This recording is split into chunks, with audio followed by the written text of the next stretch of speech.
Ousseynou Fall, président du mouvement Djamali Akari. L'un des problèmes fondamentaux de cette commune, c'est l'accessibilité avec des routes dans un état défectueux, dans un état piteux, et qui fait qu'aujourd'hui, sur le plan économique, on peut dire de manière assez ironique, dire que le Cayor est aujourd'hui rayé de la carte économique du Sénégal, faute de routes qui permettent son désenclavement. Quand une zone économique est enclavée, quand une zone géographique est enclavée, économiquement, ça va peser sur les performances, ça va peser sur le bien-être de la population et ça va peser sur son devenir. 2021, on peut dire.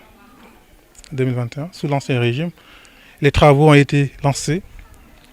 Semble-t-il, les financements nécessaires pour concrétiser les travaux et les livrer dans les délais n'ont pas pu être levés.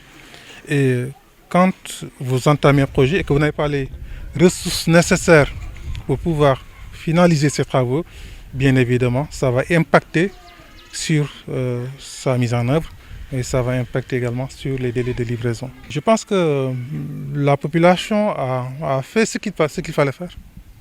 Quand il s'agissait de changer ou de nommer ou d'élire un nouveau président, le cahier de profondeur n'est pas laissé en rade, ou n'était pas derrière. Je pense qu'en tout cas, ils se sont bien manifestés avec des scores vraiment honorables pour le parti et le candidat, président Bassirou Diomaye Diakhar Faye. Donc, ils ont fait ce qu'ils devaient faire. Et quand il s'agissait également d'élire des députés, ils l'ont fait et ils l'ont fait avec brio.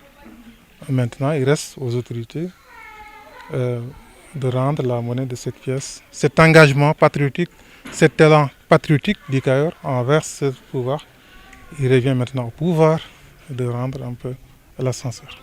Bien évidemment, sur le plan local, je réitère une volonté déjà exprimée, celle de briguer le suffrage de la population de Mérina Dakhar pour être le maire de la commune, pour apporter ou concrétiser la vision que nous avons de cette commune, cette ambition que nous avons de cette commune, mais surtout les orientations stratégiques que nous avons estimées pertinentes et opportunes pour apporter les changements qu'il faut dans le Cayor, et particulièrement dans le Cayor de profondeur. Et bien évidemment, nous continuons de soutenir le président de la République. Nous le soutenons sur le plan administratif. Nous sommes des agents de l'État, des agents de l'administration, mais surtout, nous le soutenons sur le plan politique parce que le mouvement que je dirige, en tout cas, a décidé de l'accompagner dans la mise en œuvre de ses politiques publiques, mais surtout dans le renforcement de son poids électoral. Comme vous venez de...